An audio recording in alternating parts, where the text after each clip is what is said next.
Maka yang pertama tadi, melindungi segala bangsa. Tugas pemerintah bukan untuk masjid, melindungi orang yang ke masjid ini loh, supaya tidak terpapar. Ayo yang ke masjid silahkan aktif ke masjid. Ini saya kasih gratis sanitizer. Masjid saya bantu dengan ruang sanitizer supaya masuk masjid sudah steril. Masjid saya subsidi untuk memberi makanan yang bergizi bagi rakyat. Itu tugas pemerintah, bukan untuk masjid. Kalau gitu orang bodoh aja bisa jadi presiden.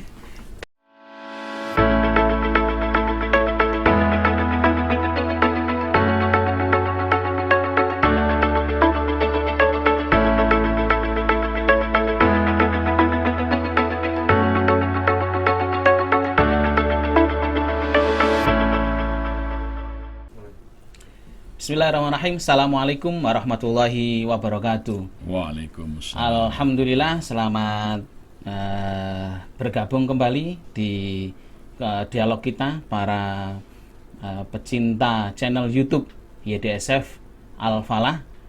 Dan alhamdulillah di beberapa program kali ini kita bisa melihat terkait dengan sosialisasi program-program dari YDSF melalui podcast dialog kita ini, insya Allah. Dan untuk kali ini kita spesial, ini kajian spesial yang dimana kebetulan beliau ini yang kita undang sekarang itu kebetulan di Surabaya. Kemudian kita ajak ini, kita culik lah bahasanya kita itu untuk bisa memberikan inspirasinya kepada kita semuanya, sehingga apa yang nanti bisa kita dapatkan itu bisa kita lakukan di daerah atau di tempat-tempat yang dekat dengan kita. Dan sebelum kita memulai nanti untuk podcastnya, jangan lupa untuk like, subscribe, dan tekan lonceng untuk selalu mendapatkan update dari channel YouTube YDSF Al-Falah. Untuk perbincangan kita kali ini, kita akan membahas terkait dengan masjid oase di saat pandemi. Ya. Kita tahu bahwa di saat pandemi di tahun 2020 kemudian tahun 2021 itu adalah pukulan yang besar bagi kita semuanya, ya, bukan cuma masjid saja, tapi bagi orang-orang yang bekerja, bagi perusahaan, kemudian bagi lembaga-lembaga yang lain dan sebagainya. Ini adalah pukulan-pukulan yang cukup signifikan efeknya bagi kita semuanya. Untuk masjid ketika masa pandemi, karena ada aturan jamaah dikurangi, harus jaga jarak dan sebagainya, itu berefek kepada operasional atau kegiatan-kegiatan yang sebelumnya itu sangat banyak sekali kegiatan masjid, sehingga kemudian ada pandemi mulai berkurang dan tidak sedikit masjid itu ada yang menutup diri, ditutup beberapa bulan, tidak ada yang nyambangi, kalau bahasanya tidak nyambangi, sepi dan sebagainya, sepi dari program, sepi dari jamaah dan sebagainya. Dan di sini sudah duduk bersama kita dan ini insya Allah para penikmat podcast YouTube YDSF Al-Falah ini sudah tidak asing lagi dengan beliau, yakni Ustadz Muhammad Jazir ASP. Assalamualaikum Ustadz. Waalaikumsalam warahmatullahi wabarakatuh. Alhamdulillah, sehat seger waras Ustadz. Masya Allah, la haula wala quwata illa billah. Alhamdulillah. Yang tadi sebelum kesini kegiatan di mana sih Ustadz? Ya, kebetulan dari hari Kamis saya ada di Surabaya memberikan pengajian menjelang pernikahan di Rungkut, kemudian memberikan kajian di masjid, juga besok pagi khutbah nikah. Dan ada pelatihan khusus pengelolaan keuangan masjid. Pelatihan khusus keuangan masjid, ya. Alhamdulillah. Jadi tadi kemarin sudah ada acara Ustadz ya, untuk walimah pranikah gitu ya. Kemudian besok dan sebagainya. Alhamdulillah. Dan beliau ini hari ini yang meluangkan waktu kita, ya. Kita kemarin menghubunginya juga mendadak dengan beliaunya, dan alhamdulillah bisa meluangkan waktu untuk kita. Ini Ustadz, terkait dengan tema ini ya, masjid adalah oase di saat pandemi. Ini pandangan umumnya panjenengan itu gimana terkait dengan ketika pandemi, masjid itu banyak yang ini banyak yang tutup, sepi dari jamaah. Kemudian juga buka tapi tidak bisa memberikan pelayanan yang baik kepada masyarakat. Gimana Ustaz? Alhamdulillah, sebetulnya persoalan pandemi kan bukan hal baru. Ya, benar. Ya, setiap zaman itu terjadi pandemi dan pola pandemi itu tidak pernah berubah ya, dan itu sudah diingatkan oleh Allah Subhanahu wa taala di dalam surah Al-Baqarah ya, ayat 157 dan seterusnya itu. Walanabluwannakum bisyai'im minal khauf wal ju' wa naqsi minal amwali wal anfusi was thamarat wa basyiris sabirin alladzina idza asabathum musibah qalu inna lillahi wa inna ilaihi raji'un ulaika alaihim shalawatun mir rabbihim wa rahmah wa ulaika humul muhtadun. Jadi pandemi itu merupakan ujian yang mendatangkan al-khauf, rasa cemas, rasa khawatir, rasa takut, bahkan paranoid. Sampai paranoid ya, maka apa-apa takut, mau ke masjid takut, mau bekerja takut. Nah, seorang muslim tidak demikian. Ya, tidak boleh ada rasa takut kecuali kepada Allah, ya. Walam yahsya illallah. Tidak yang ditakuti kecuali Allah. Virus itu kan makhluk Allah. Ya. Walaupun itu buatan manusia Ustaz ya.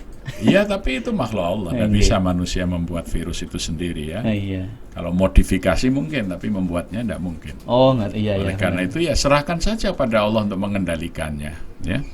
Maka yang kita sarankan, setiap kita mau keluar, mau beraktivitas, ya kembali kepada sunnah Nabi. Bacalah Bismillahi tawakkaltu ala Allah la haula wa la quwata illa billah. Jangan berserah diri pada masker, sabun, sanitizer, ya, face sheet.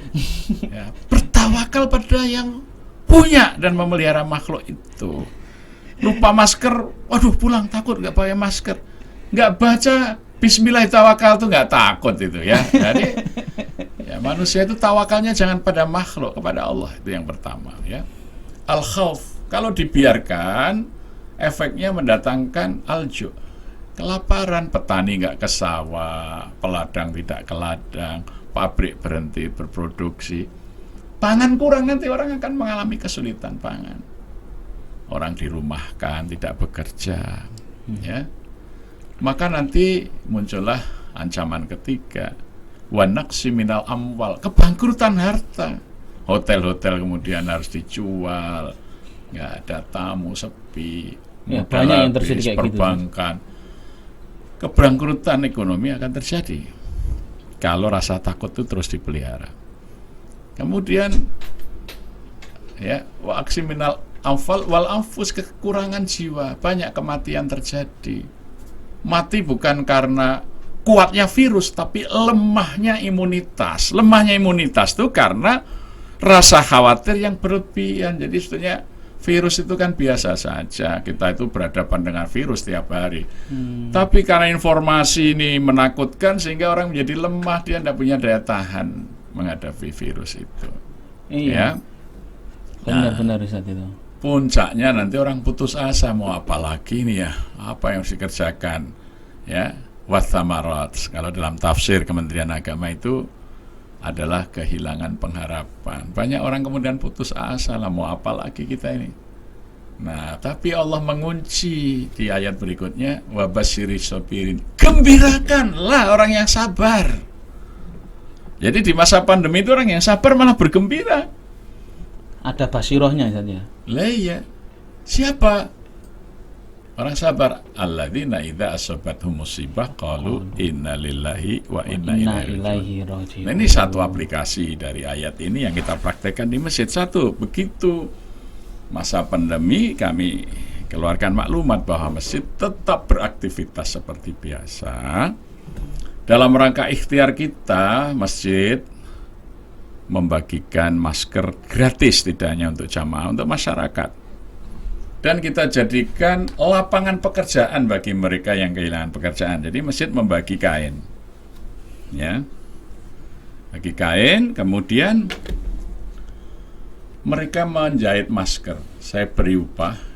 Itu dari jamaah Ustaz ya? Ya, jamaah yang mengambil bahannya dari masjid. Mereka menjahit itu, satu masker kami beri upah jahitnya itu 1.500.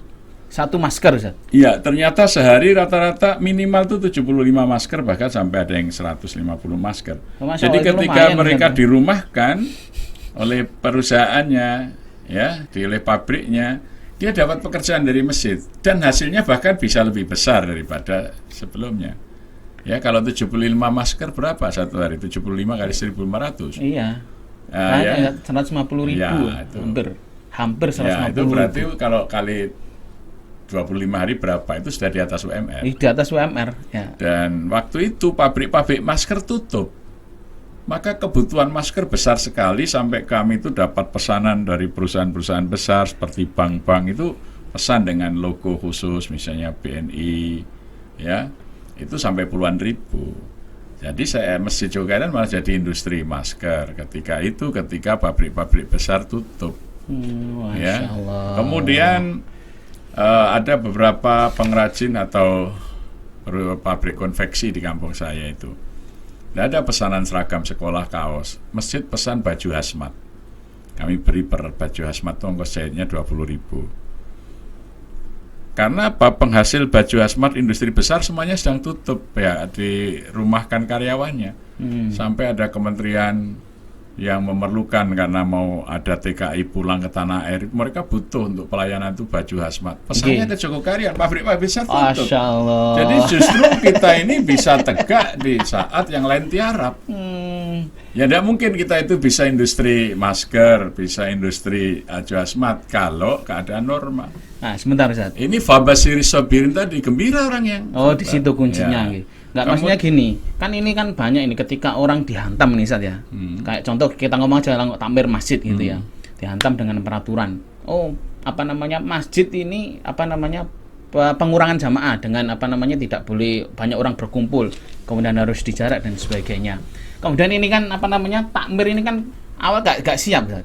Nggak siap dan juga nggak siap bahan tawar menawar lah kan gitu. Ya, nah ini untuk keyakinan takmir masjid untuk bisa gitu itu gimana? Ya kalau kita sabar kan kita berpikir jernih, kita sampaikan masjid itu bukan kerumunan. Orang bodoh aja yang menyebut masjid itu kerumunan. Maksudnya gimana? Bukan kerumunan. Ya. Menarik ini. Karena di masjid itu ada pemimpin, ada leadernya. Oke. Ada organisasinya. Oke. Ada sistemnya. Ada SOP-nya. Kerumunan itu kalau orang lihat rumah kebakaran datang berkerumun, siapa pemimpinnya nggak ada. Itu namanya kerumunan. Belajarlah sosiologi. Jadi orang yang menyebut bahwa kegiatan masjid kerumunan itu hanya orang yang tidak paham ilmu sosiologi. Oke, ini kerumunan itu kan tidak ada pemimpin. Masjid itu ada pemimpinnya, ada organisasi masjidnya, ada aturannya, ada SOP-nya. Masuk harus wudu, masuk kaki. Dengan cuci kaki, ya, kaki kanan dulu pakai berdoa, menutup aurat, kan gitu. Ada aturan-aturannya. Ini bukan kerumunan, pasar itu kerumunan. Lah kalau pasar boleh buka masjid kok tidak, ini kan cara berpikir yang salah yang harus dikoreksi. Orang Islam itu harus selalu berpegang pada kebenaran, ilmu. Ya, jadi tidak mungkin masjid itu bukan kerumunan. Itu, ya. Jadi harus. Jadi kalau mengatakan itu kan menimbulkan kerumunan, belajar dulu kerumunan itu apa. Catatan untuk takmir masjid ya. Jadi masjid itu bukan kerumunan ini ya. Nah, oleh karena itu kan masjid melindungi jamaahnya. Bagaimana agar tidak terpapar? Kan gitu. Ya, maka benar. Kami bagi masker gratis. Kami bagi sanitizer gratis. Supaya imunitas meningkat. Kalau di luar pandemi itu kita hanya memberi sarapan subuh, nasi Jumat. Itu malah tiap hari kami sediakan makan bergizi maghrib isya. Supaya imunitas jamaah meningkat, ya. Jadi peran masjid itu lebih aktif. Kemudian kalau toh ada yang terpapar, masjid menyediakan fasilitas yang isolasi. Kalau rumahnya nggak layak, kami sediakan 2 rumah isolasi untuk perempuan atau laki-laki. Juga untuk isolasi karantina gitu ya. Kemudian menu makanannya kita sediakan dari masjid. Kemudian tim COVID yang kita bentuk itu sejak awal COVID itu sekitar 40 orang, itu yang kita rekrut dari sopir-sopir travel, sopir-sopir angkutan yang kehilangan pekerjaan. Kita latih untuk pemulasaraan jenazah COVID, kita latih untuk merawat orang sakit COVID, kita latih untuk tim, kita bekali APD dan lain sebagainya, dipiket 24 jam per 8 jam. Mereka kita berikan honor sebagai pengganti ketika dia bekerja. Jadi di masjid malah jadi tempat orang yang kehilangan pekerjaan mendapatkan pekerjaan pengganti, ya. Itu. Sehingga mereka piket. Jadi ketika BPBD itu masih kesulitan kalau ada jenazah COVID, minta bantuan ke Masjid Jogokarian karena tim kita 24 jam selalu ada. Ya, sudah kita latih semuanya. Malah menjadi jujukan, Ustaz, ya. Ya, itulah oase tadi. Masjid itu bukan malah tutup, masjid itu hadir di tengah persoalan publik. Ini ya. Kemudian kalau kami biasanya membagi sembako untuk 480 kakak miskin. Di masa pandemi kita tingkatkan 2 kali lipat, hampir 1000 peks per 15 hari karena orang yang kehilangan penghasilan, berkurangnya penghasilan kan menjadi miskin baru. Kita tingkatkan. Ini banyak penambahan miskin baru, yatim baru. Ya, bahkan sampai kita menyediakan klinik masjid itu menyediakan perawat khusus untuk menyambangi warga-warga yang sedang terpapar. Bahkan tim COVID kita mendampingi, ada jamaah, Pak, ini suami saya nggak doyan makan nih. Oke, datangin. Pengen makan apa ini? Dampingi gitu sampai bisa makan. Tuh tim kita bisa turun. Ya, itu dari bagian dari tim Satgas COVID-nya. Iya, Satgas COVID ya? masjid. Sampai kami menyediakan oksigen. Jadi ketika orang masuk rumah sakit nggak ada oksigen, kita suplai dari masjid. Allah. Ya, jadi masjid itu tidak mungkin ditutup. Masjid itu di masa Rasulullah ini adalah tempat berlindung bagi masyarakat di saat situasi apapun. Ya, kalau nggak punya beras, masjid ada beras. Nggak punya oksigen, masjid ada oksigen. Ya, nggak punya oximeter, kirim oleh masjid. Ya, bagaimana memerlukan asupan bergizi disediakan oleh masjid.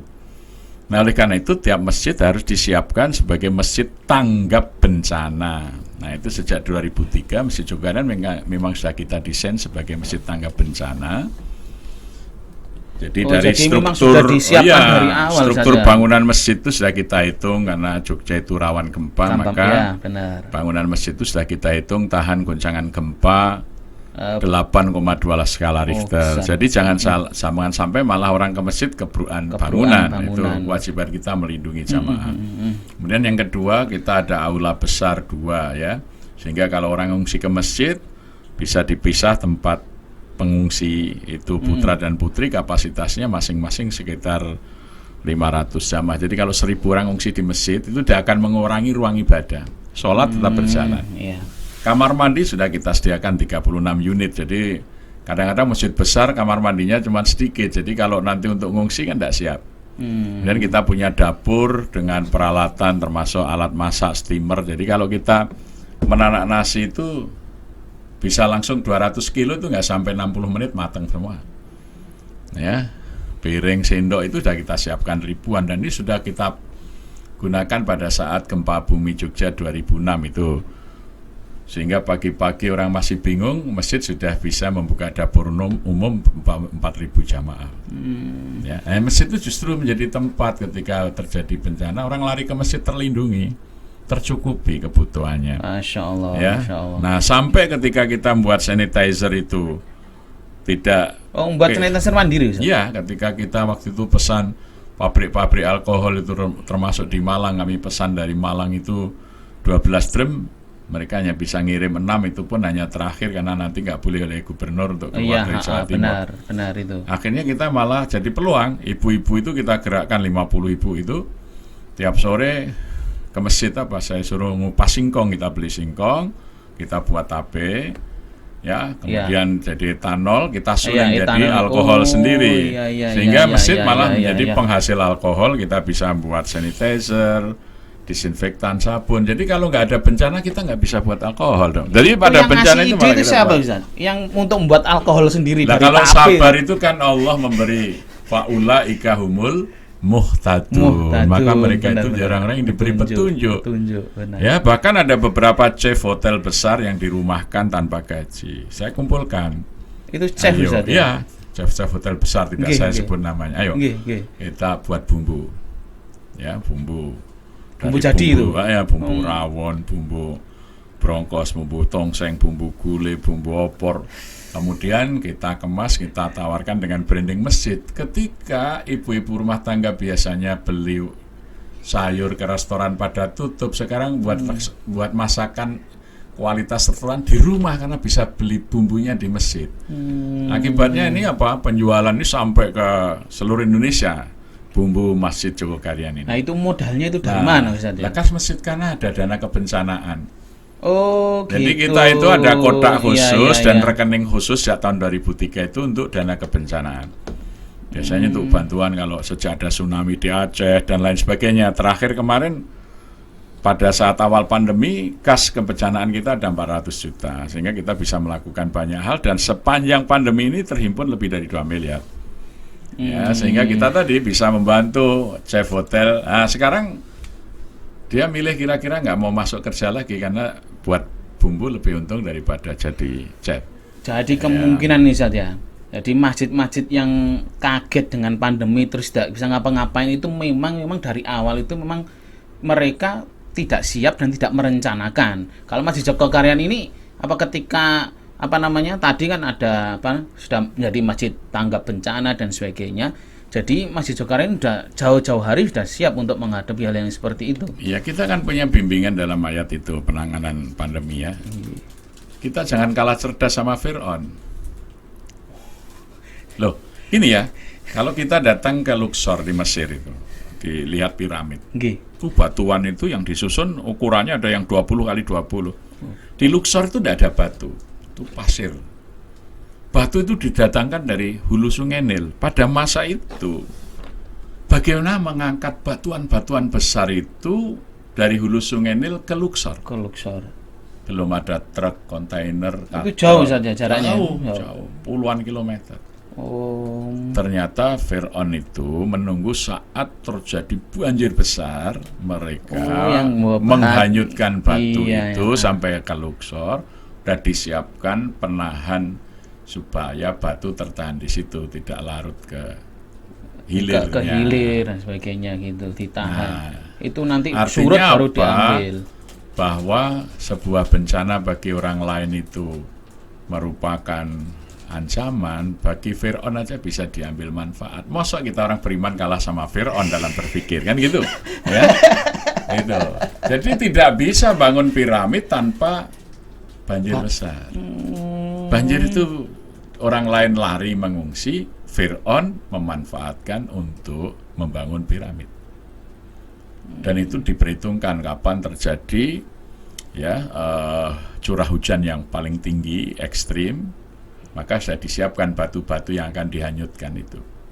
Ya. Nah, tentu kita mukmin kalau sabar, maka Allah mengatakan wabasyiris sabiri. Ya, gitu ya. Berikanlah berita gembira untuk orang-orang yang jadi sabar. jangan malah ikut takut, ikut paranoid, ikut ngeri, ikut masjid ditutup, lampu mati. Akhirnya ya mungkin gara-gara kaget ya Ustaz. ya karena itu kalah sama Fir'aun cara berpikirnya. Ya. Kita nggak boleh. Fir'aun aja bisa memanfaatkan kegentingan dan bencana itu sebagai anugerah. Itu ayatnya jelas itu. Dimulai dari ya ayyuhalladzina amanu sta'inu bis-sabri was-shalah. Sabar dulu, salatnya diperbaiki. Maka justru ada pandemi ini, yang pertama kesabaran, yang kedua Pak, masyarakat tuh diperbaiki salatnya. Kalau biasanya salat di rumah, ayo jamaah ke masjid, bukan malah masjidnya ditutup, tidak ayo salat di rumah. Ini kan cara berpikir terbalik. Ya tadi nggak paham kerumunan tadi loh Zan. Mungkin juga karena regulasi dan sebagainya. Regulasi itu harus ikut visi dan misi negara yang sudah ditetapkan oleh para pendiri negara dalam pembukaan Undang-Undang Dasar 45. Allah ya. Nggak boleh undang-undang itu melanggar daripada visi dan misi negara. Apa visi negara? membebaskan dunia dari penjajahan, bahwa sesungguhnya kemerdekaan itu ialah hak segala bangsa, dan oleh sebab itu maka penjajahan di atas dunia harus dihapuskan karena tidak sesuai dengan peri kemanusiaan dan peri keadilan. Itu namanya visi dari negara Indonesia, terhapusnya penjajahan dari seluruh dunia. Itu visi negara Indonesia. Negara Indonesia hadir untuk menghapus penjajahan di seluruh dunia. Visinya 4. Dan kemudian daripada itu untuk membentuk suatu pemerintahan yang melindungi segenap bangsa dan seluruh tumpah darah Indonesia, memajukan kesejahteraan umum, mencerdaskan kehidupan bangsa, ikut menjaga ketertiban dunia berdasarkan perdamaian abadi dan keadilan sosial. Ya, maka yang pertama tadi, melindungi segala bangsa. Tugas pemerintah bukan untuk masjid, melindungi orang yang ke masjid ini loh, supaya tidak terpapar. Ayo yang ke masjid silahkan aktif ke masjid. Ini saya kasih gratis sanitizer. Masjid saya bantu dengan ruang sanitizer supaya masuk masjid sudah steril. Masjid saya subsidi untuk memberi makanan yang bergizi bagi rakyat. Itu tugas pemerintah, bukan untuk masjid. Kalau gitu orang bodoh aja bisa jadi presiden. Ya, ini beda sudut pandang memang Ustaz. Oh bukan, keliru sudut pandangnya. Harus dibenarkan menurut konstitusi. Kita itu harus taat pada negara, tidak harus taat pada pemerintah. Kalau pemerintah keliru, rakyat yang berdaulat harus menegur, ikut negara. Oh beda negara dengan pemerintah Ustaz. Lah itu kerajaan dulu, pemerintah dan negara sama. Negara demokrasi itu rakyat yang berdaulat. Di dalam Undang-Undang Dasar 45 Pasal 1 Ayat 2 disebut kedaulatan ada di tangan rakyat, bukan di tangan pemerintah. Pemerintah itu harus melaksanakan misi negara tadi, melindungi segenap bangsa dan seluruh tumpah darah Indonesia. Dalam konteks pandemi dan masjid, seharusnya peraturan pemerintah itu mengeluarkan anggaran untuk membuat perlindungan agar orang ke masjid itu aman dari COVID, bukan disuruh nutup masjid. Kalau cuma nyuruh masjid, nggak usah orang pinter, orang goblok aja bisa. Nah ini masalahnya juga kita karena mungkin takmir itu kan melakukan ketaatan ke peraturan, sehingga ada tidak boleh taat pada peraturan yang nggak benar, tuh nggak boleh. Ini bukan hanya agama, ini undang-undang dasar, ini konstitusi. Kita hidup bernegara harus taat pada peraturan negara. Kalau ada peraturan pemerintah tidak sesuai dengan peraturan negara, yang harus dirubah peraturan pemerintahnya. Rakyat itu yang berdaulat. Jadi ini pendidikan kewarganegaraan menjadi sangat penting. Untuk takmir harus punya visi dalam masjidnya, ya, yang menyesuaikan dengan visi negara itu. Kemudian nanti mempersiapkan terkait dengan program-program yang dari, kalau bahasa kami di program itu ekstrem kiri dan ekstrem kanan. Ekstrem kiri itu ketika ada sesuatu hal yang contoh bencana yang akan memporak-porandakan dan sebagainya. Ketika ekstrem kanan itu ketika nanti kita surplus dan sebagainya. Itu untuk masukan untuk takmir semuanya nanti kita bisa disiapkan itu. Dan ini ternyata kalau kita melihat Ustadz Jazir ini ya, kita tadi ngomongnya dari masjid, beliau itu ngomong dari sejarah, kemudian dari konstitusi, kemudian dari ini ya. Jadi ini dari takmir ini juga harus kelihatannya ini ya. Syaratnya itu ketika jadi takmir harus punya buku bacaan-bacaan yang banyak. Sekarang gini, masjid itu di Indonesia sudah ada sebelum adanya negara. Iya benar. Pengalaman mengelola masyarakat itu lebih bagus di masjid daripada negara. Kita mengelola negara itu baru tahun 1945. Iya, setelah kemerdekaan. Sementara masjid mengelola masyarakat itu sudah tahun 1401. Jadi ya masjid mesti lebih pengalaman, lebih luas ya toh dalam pengelolaan masyarakat. Loh, ini coba Masjid Demak itu tahun 1479. Iya. Sudah mengatur masyarakat. Lah, negara kita kan baru 1945. Jadi pengalaman para pengelola masjid itu jauh lebih tua daripada pengalaman para pengelola negara. Loh, ini fakta. Ya. Jadi benar ini. Masjid itu memang harus menjadi oase di saat pandemi, tapi harus dengan pandangan-pandangan yang kompleks. bukan cuma sekedar ingin bantu rakyat atau bantu jamaah, tapi juga harus ada di belakang itu, harus ada alasan-alasan yang kuat agar ketika kita kayak contoh Masjid Jogakaryan itu kan sudah punya daya tawar kepada pemerintah. Ketika Masjid Jogakaryan ada peraturan dari pemerintah mau menutup masjid atau membatasi kegiatan masjid, Masjid Jogakaryan bisa memberikan daya tawar yang lebih kepada pemerintah. Kita kan memberikan alternatif yang jauh lebih baik daripada aturan yang dibuat. Kalau diatur suruh menutup masjid, kita membuka masjid dengan memberikan perlindungan. Masjid ditutup tidak dikasih sanitizer. Kita buka masjid kasih sanitizer gratis, kasih beras gratis, kasih asupan makanan bergizi. Yang kehilangan pekerjaan diberikan pekerjaan pengganti. Ya, butuh oksigen masjid kasih. Loh, solusi ada jelas itu ya. Ini kan solusi yang lebih baik daripada sekedar mengatur menutup masjid dan membatasi jamaah masjid. Benar apa enggak? Benar sekali. Iya, jadi oleh karena itu justru kita itu harus memberi pencerahan kepada pengelola negara bahwa mengikuti tuntunan pengelolaan masjid ala Rasulullah itu lebih baik.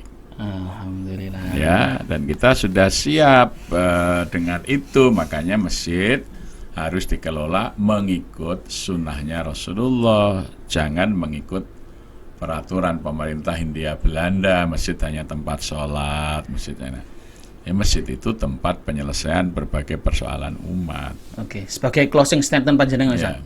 Pesan harapan untuk takmir masjid ketika nanti ini kan sudah sedikit meredah ini pandemi ini. Ini kalau di Surabaya ini sudah masuk di level 2 untuk PPKM-nya ya. Nah, ini bagaimana agar takmir ini untuk bisa bangkit lagi ketika kemarin sudah terpuruk kan, gitu kan, sudah terlanjur nggak ada kegiatan dan sebagainya, dan ini sudah ada kelonggaran peraturan, ini gimana untuk bisa bangkit lagi untuk masjid ini? Ya, saya kira masjid itu harus mencahayai keluar. Ya, artinya apa? Potensi masjid itu harus dirasakan kemanfaatannya untuk masyarakat. Sekarang ini kan programnya masjid, ya, membawa masuk potensi itu ke masjid dan disimpan. Jadi misalnya begini, infak dikumpulkan dari masyarakat, tapi disimpan di bank, ya, sebagai saldo. Kan tidak ada manfaatnya. Nah, kalau kita masjid punya badan usaha, masjid punya berbagai fundraising dan uangnya itu untuk kesejahteraan masyarakat, kesejahteraan rakyat. Ya. Jadi makanya orang mendapat kemakmuran dari masjid, bukan hanya memakmurkan masjid, tapi masjid juga memakmurkan masyarakat. Itu harus menjadi program. Dan itu kan sesuai dengan programnya Dewan Masjid Indonesia yang dipimpin Pak Yusuf Kalla, kan? Iya. Mereka punya tagline memakmurkan masjid dan dimakmurkan masjid. Nah, kalau tagline Masjid Jogakaryan, dari masjid menyiapkan pemimpin bangsa. Jadi bagaimana dari masjid mereka sudah belajar di dalam mengelola masyarakat, memberi solusi dari setiap persoalan masyarakat, sehingga nanti kalau ada pemimpin yang dari masjid itu lebih siap menghadapi pandemi, menghadapi ini tidak gugup karena mereka sudah terlatih di masjid-masjid itu. Ya. Alhamdulillah. Terima kasih Ustaz untuk waktunya, untuk sharing-sharingnya ya, dengan gayanya Ustaz Jazir tadi yang meledak-ledak kemudian pelan dan sebagainya, masya Allah, dan banyak hikmah yang pelajaran yang kita dapatkan. Terima kasih Ustaz. Ya, sama-sama. Semoga Allah Subhanahu wa taala memberikan kebaikan kepada panjenengan dan kepada kita semuanya. Amin. Sahabat penikmat channel YouTube YDSF Al-Falah, di di pertemuan podcast yang kali ini ya, untuk takmir masjid ini ada beberapa hal yang mungkin nanti perlu menjadi koreksi ya, bahwa ketika ada permasalahan contoh pandemi itu, kita jangan kaget, jangan gugup, tapi yang pertama adalah kita tawakal kepada Allah Subhanahu wa taala melalui sabar. Dan ketika nanti kita sabar itu, kita akan mendapatkan banyak petunjuk ya. Petunjuk itu bukan tetap dari Allah, tapi nanti kan jalannya banyak insya Allah, seperti yang dicontohkan oleh Ustaz Jazir melalui Masjid Jogakaryan. Dan semoga apa yang kita sharingkan di hari ini mendapatkan keberkahan dari Allah Subhanahu wa taala dan memberikan manfaat yang besar pada kita semuanya. Terima kasih. Jangan lupa like, subscribe, kemudian lonceng ditekan untuk mendapatkan update dari YouTube YDSF Al-Falah. Terima kasih. Kita akhiri. Assalamualaikum warahmatullahi wabarakatuh. Salam warahmatullahi